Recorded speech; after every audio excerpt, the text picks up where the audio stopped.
Hi everybody, welcome back to my channel. If you're new today, thank you so much for joining me. I really appreciate you. So today I'm going to do something quick and different. We're going to talk about 3 things with my coloring supplies. We're going to talk about my favorite coloring supplies right now that I'm working with, coloring supplies I forgot I had, and then coloring supplies I struggle with. So if you have any ideas on those struggles, let me know. But with that, let's get into it and I'll see you on the other side.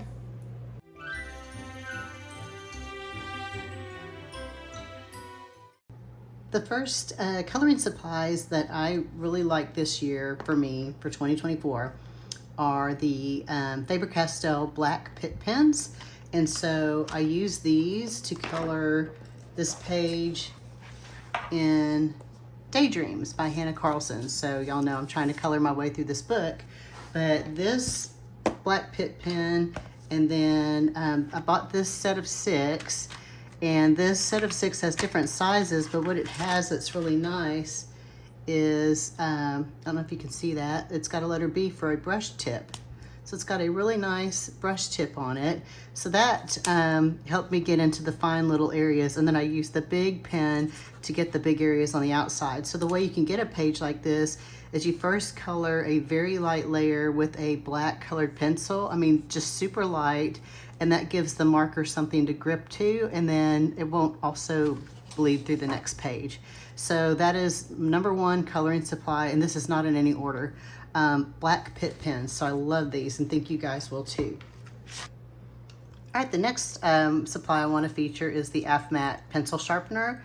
It is automatic. It does require a plug for you to plug into the wall to power it. It has 2 modes. It's got a sort of blunt mode and a very sharp mode. And what this will do is, what's nice about this is it has an auto stop. So here is, I think we could all agree, a rather blunt polychromos pencil. So putting it on the blunt mode here. Okay, that had a lot of sharpening to do. But do you see how it gave it sort of a flat top? I'm hoping that comes in focus. And now what I'm going to do is turn this over to the right, and it only had to run just a little bit, but now you can see that's a much sharper tip.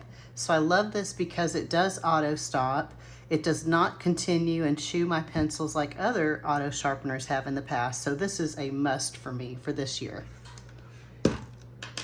Okay, next thing I want to do is show y'all my round stickers. I love my round stickers. So these I use to number my colored pencils. Here's an example. You can see how my polychromos, I have the stickers on here. And what I do is I put the sticker on, but then I don't know if you could see it, I've got a piece of Scotch tape, and I take the Scotch tape from this side to this side because I'm really rough with my pencils, and that keeps the sticker from coming up when I use it. So these stickers are great. I got them in a pack that numbers them from 1 to 200. So there's 100 on each. Yeah, 101, and this goes up to 200. And then you have some blank circles in case you need some more.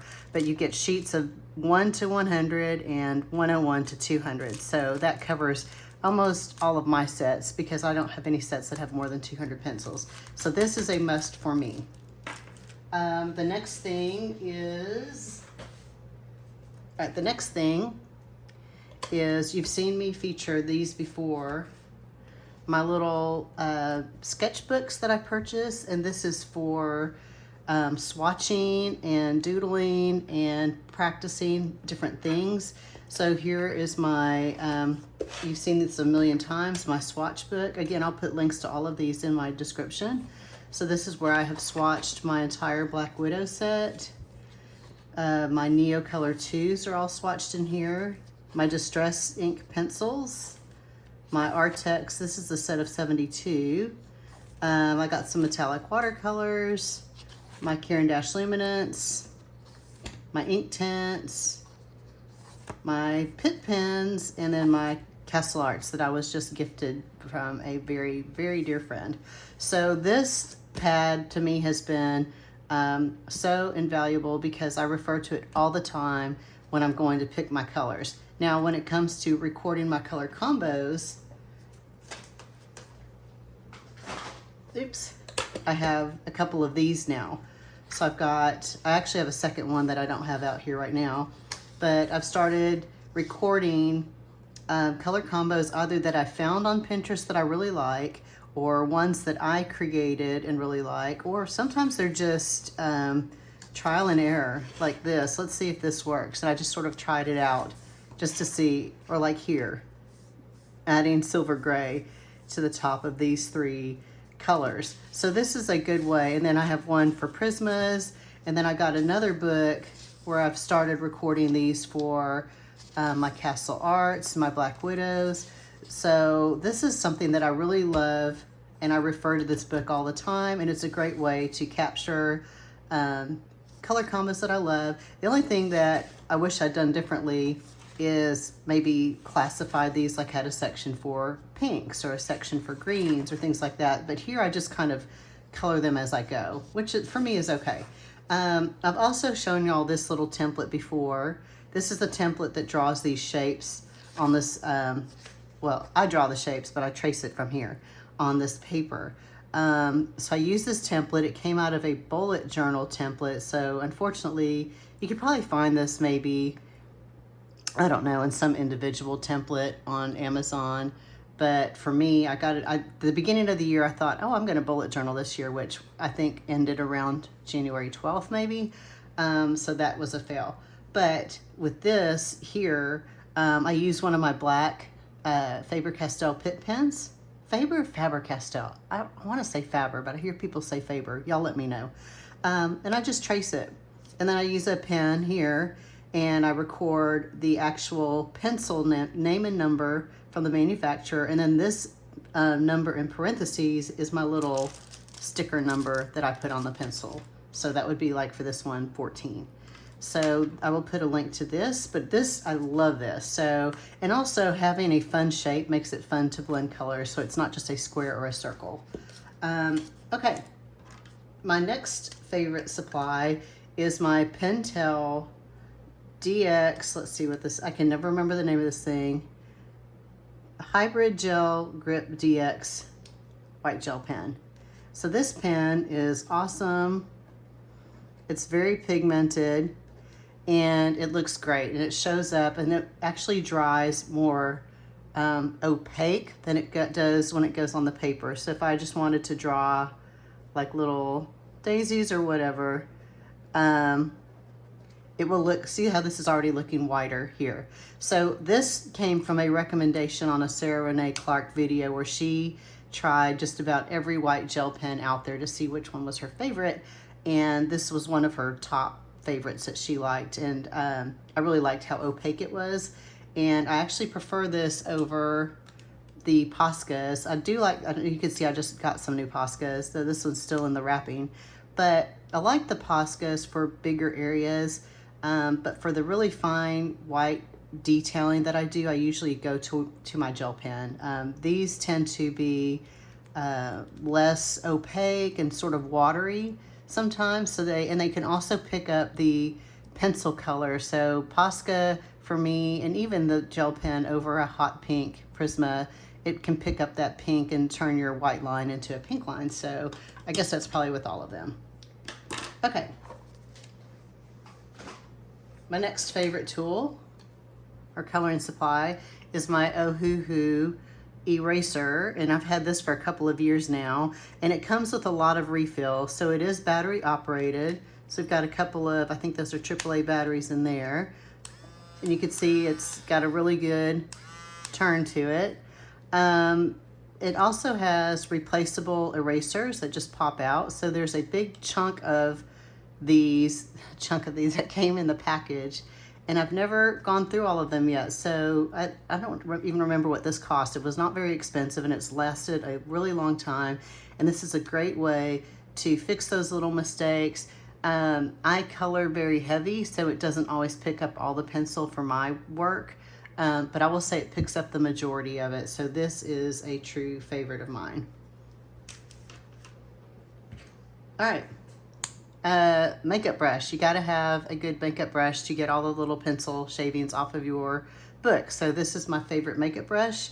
I got this Complex Culture. This came in a FabFitFun, one of those beauty subscription boxes you get. So, and I just never, I'm at an age where I just don't use powder, certainly don't use powder brushes. So anytime I get a brush like this with something, I think, oh, great, I'll just go stick it with my art supply. So I will try to find a link to something similar on Amazon, but this is invaluable. And be sure to wash it out from time to time because that pencil dust will get stuck in here. I actually turned one of these blue one time when I was doing an entire blue colored pencil background. So there you go. The last thing I will feature as my favorite coloring supply, and this is a shameless plug. However, I think that there's benefit to this for y'all. These little mandala books are so great for trying out new techniques, trying out, like if you want to try the bubble effect, you want to try to learn how to color metallic colors, you want to try to learn how to use distress ink, you want to try out neo colors. Get yourself one of these. It doesn't have to be my book, but get yourself a book. And here you can see I was just trying out something. But it's a great way to just try new things. You know, trying out, like here I was trying out my gel pens, just different stuff. But I've got 4 of these. I've got a Lighthearted Mandalas to go volume 2. Here's a Christmas book. You know, it's Christmas in July right now, so there's cute little things in here. And then here's a Darling Hearts book. And this is not just for Valentine's Day. I call it Darling Hearts because every page features hearts somewhere on the page. So yeah, there's that. So this is definitely, so here I was trying out a new blue luminance combo. So these are great, especially because they're inexpensive, they're little, and they don't take up a lot of space in your closet. Again, those are great for experimentation. Okay, so next I'm going to head on over to, oh wait, sorry, there's one more thing. I forgot to mention this. Neo colors. I have really loved learning how to use neo colors this year. So this is definitely a favorite supply of mine. I do have the full set of 80, but I will link to the set of 30 for y'all. But these have been fantastic and so much fun. And with each time I use these, I get bolder and bolder with the colors I'm willing to mash up. So I think that if you haven't tried neo colors, you might really enjoy them.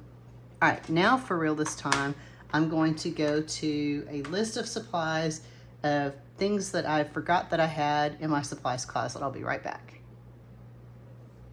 The first thing that I pulled out of my closet that I always forget that I have these are these Distress Ink. These are Tim Holtz Distress Ink watercolor pencils, and I think this is his equivalent to the Neo colors. So I had these before the Neo colors, and I just kind of struggle with them a little bit, but I always forget, I think because of that, I always forget that I have these.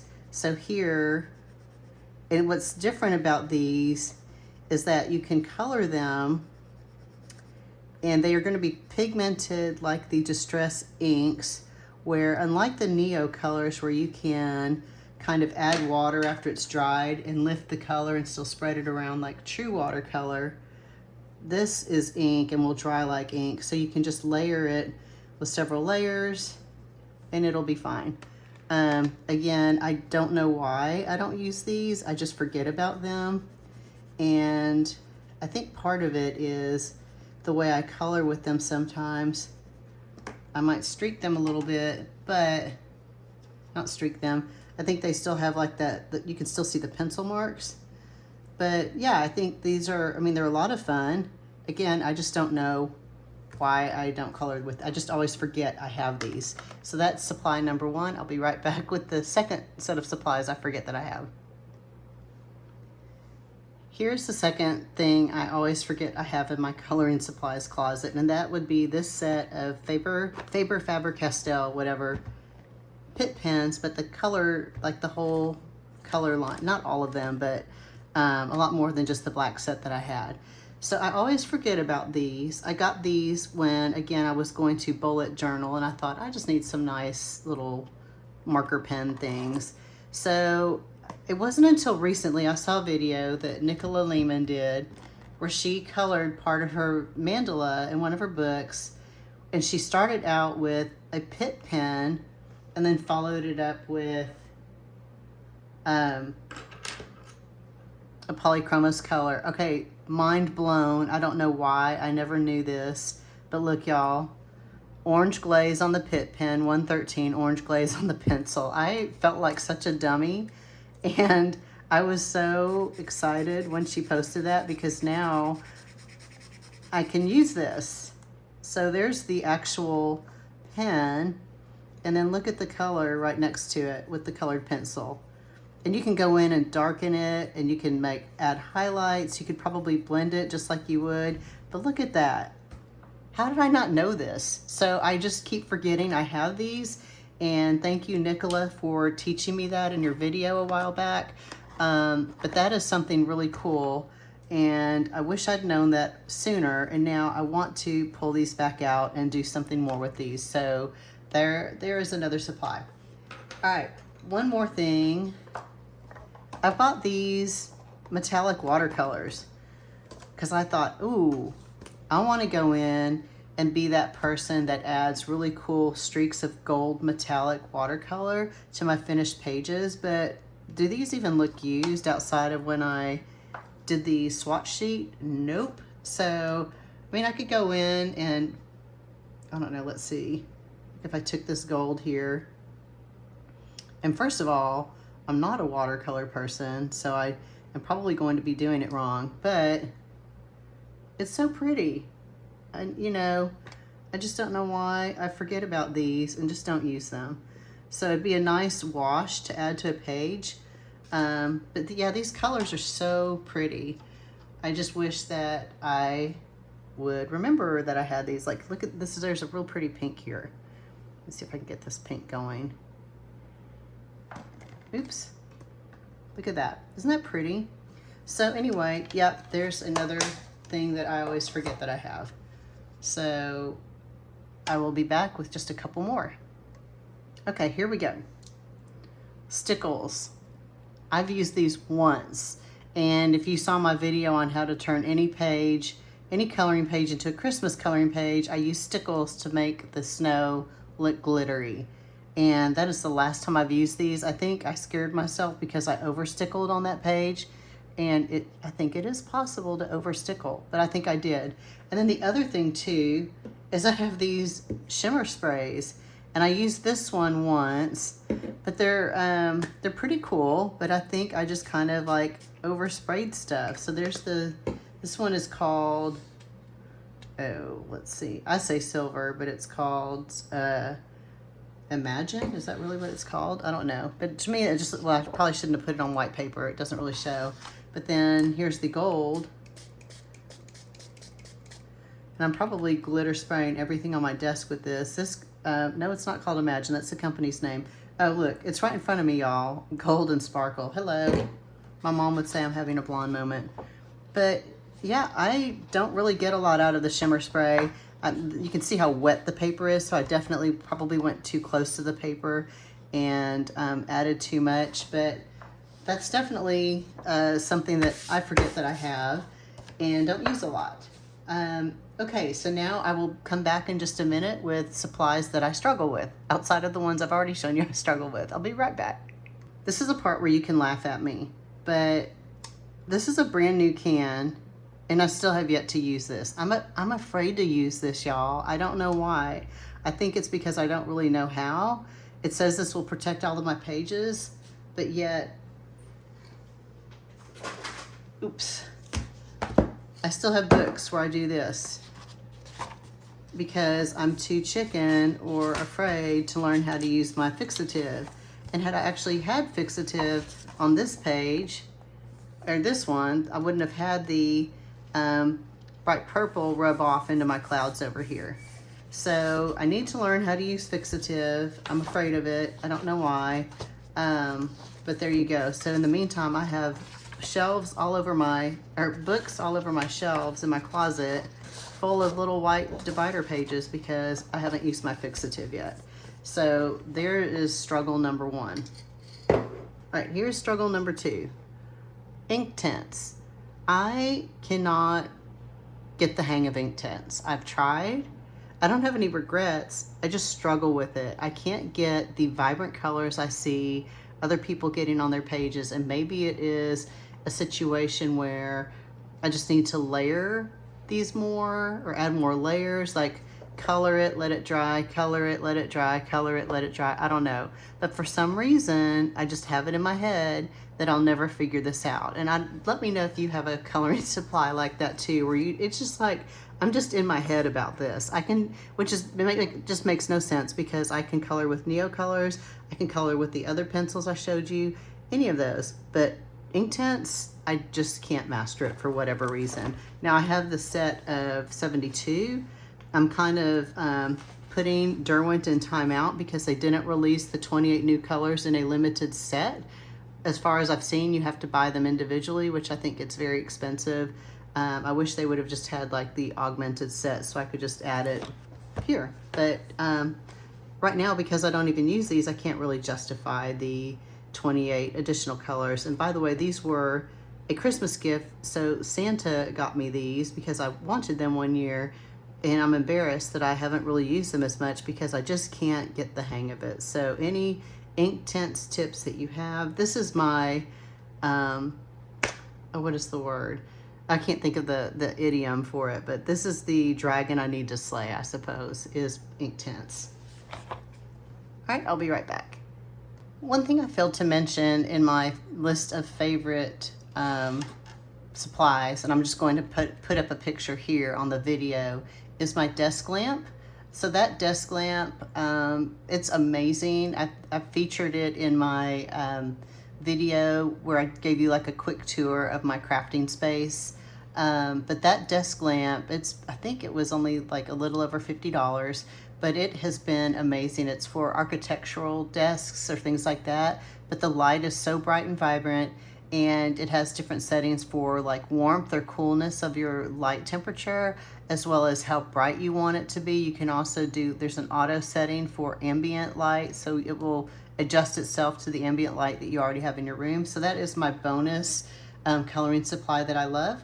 So with that, I'm going to wrap it up. I think that's enough of my coloring supply madness for today. This isn't a haul. These are just things that I really enjoy working with, and things that I forgot that I had, and a couple of things that I sort of struggle with a little bit, but I still want to master those and use them because I know there's great value there.